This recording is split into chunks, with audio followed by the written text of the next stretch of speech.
আজকে অজিত রায় চৌধুরী আমাদের পার্টির নেতা ছিলেন, বিশিষ্ট শিক্ষক। 1989 সালে সর্বভারতীয় একটা ধর্মঘট হয়েছিল।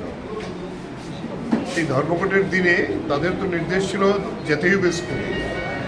উনি প্রধান শিক্ষক ছিলেন, ওনাকে যেতে হয়েছে এবং স্কুল থেকে আসার পরে প্রকাশ্য দিবালোকে ওনাকে খুন করেছে কংগ্রেস সূত্রে।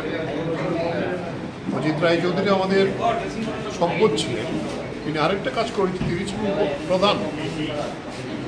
তিনি বেআইনিভাবে যে পঞ্চায়েত ভেঙেছিল তার বিরুদ্ধে আমাদের পার্টির কেস, এই কেসের প্রধান ছিলেন তিনি, কেস করেছিলেন। এটার প্রতিও ওনার প্রতি একটা প্রচণ্ড সরকারের জিজ্ঞাসা ছিল, জিজ্ঞাসা ছিল। তাই সেদিক থেকে আমরা প্রতি বছরই এই 30শে আগস্ট ওনার শহীদ দিবস পালন করি। রবীন্দ্রনগর এখানেই তার ওনার বাড়ি ছিল। এই পার্টির লোকালের সঙ্গে যুক্ত ছিল। রাম ঠাকুর স্কুলের প্রধান শিক্ষক ছিলেন। এর আগে আরেকজন শিক্ষককে খুন করেছিলেন ওই এলাকায়, শিশির ভট্ট, তিনিও খুব জনপ্রিয় ছিলেন।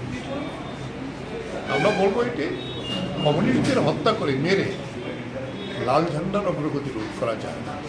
আজকেও তারা যেটা করেছে, হিটলারও পারেনি। সুতরাং এখানে যারা আছেন তারা তো একেবারেই তাই ওনাকে উপলক্ষ করে আমরা সকালে শহীদ দিবসের কর্মসূচি করেছি এবং প্রতি বছরই আমরা এর সঙ্গে নিজেদের রক্তদান কর্মসূচি করি ওনাকে স্মরণে রেখে। তাই আজকেও এখানে এখন পর্যন্ত 20 জনের মতো তারা তৈরি হয়েছে রক্ত দেওয়ার জন্য। এবং এই সময়তে যখন খুবই সংকট রক্ত, তা আমরাই কিন্তু এগিয়ে আসি।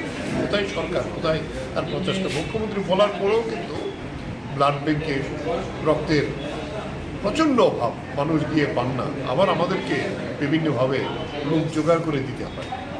আমরা বলবো যে এই সরকার মানুষের স্বার্থের জন্য তেমন কোনো কাজই করছে না, কিন্তু আমরা আমাদের যে দায়িত্ব সেই দায়িত্ব পালন করি।